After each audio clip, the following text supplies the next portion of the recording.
एक ऐसा इंसान जो आज भी हजारों सालों से जिंदा है, वो आज भी इस धरती पर इधर से उधर भटक रहा है, वो आज भी हम इंसानों को देख रहा है, वो आज भी अपने कर्मों का फल भोग रहा है। वो है महाभारत का एक ऐसा योद्धा जिसे भगवान शिव का अंश माना जाता है। ये वो है जिसके क्रोध के सामने कोई नहीं टिक सकता था। ये वो है जिसे भगवान श्री कृष्ण ने कलयुग के अंत तक भटकने का श्राप दिया था। ये है द्रोणाचार्य पुत्र अश्वत्थामा। तो बात है द्वापर युग की, जब महाभारत का विध्वंसक युद्ध खत्म होने की कगार पर था।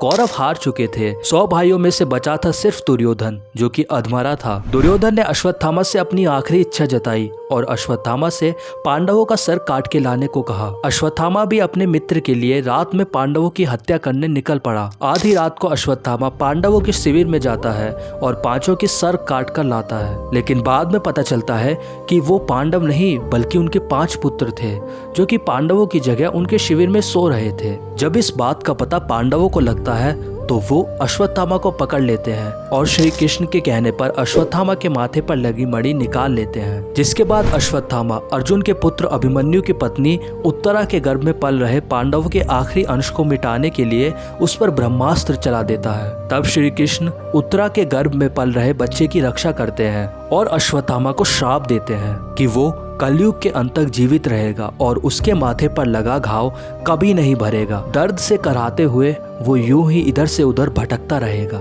आज कई लोग ऐसा दावा करते हैं कि उन्होंने अश्वत्थामा को देखा है और उनसे बात भी की है। वो बताते हैं कि एक लंबा चौड़ा दिखने वाला इंसान जंगलों में घूमता रहता है, जिसके माथे से खून बहता है, और वो लंबा चौड़ा दिखने वाला इंसान उस घाव के लिए हल्दी और तेल मांगता है। वैसे तो अश्वत्थामा को कई अलग अलग जगहों पर देखने का दावा होता है, लेकिन एक ऐसी भी जगह है जहाँ पे ये दावा सिर्फ एक दावा नहीं बल्कि सच बन जाता है। वो जगह है मध्य प्रदेश का असीरगढ़ किला।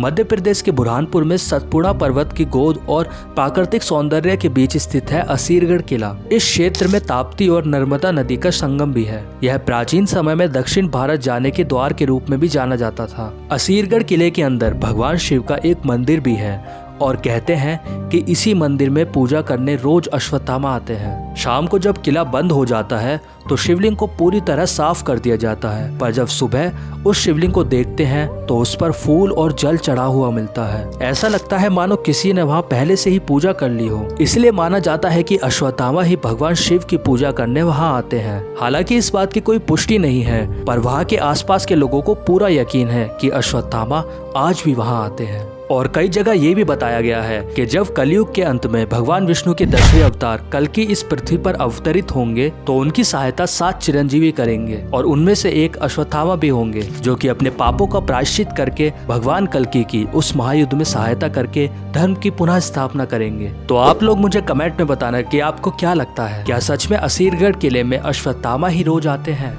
तो आज के लिए बस इतना ही। अगर आपको वीडियो पसंद आई तो वीडियो को लाइक कीजिए और मेरे चैनल को सब्सक्राइब जरूर करना। मिलते हैं नेक्स्ट वीडियो में।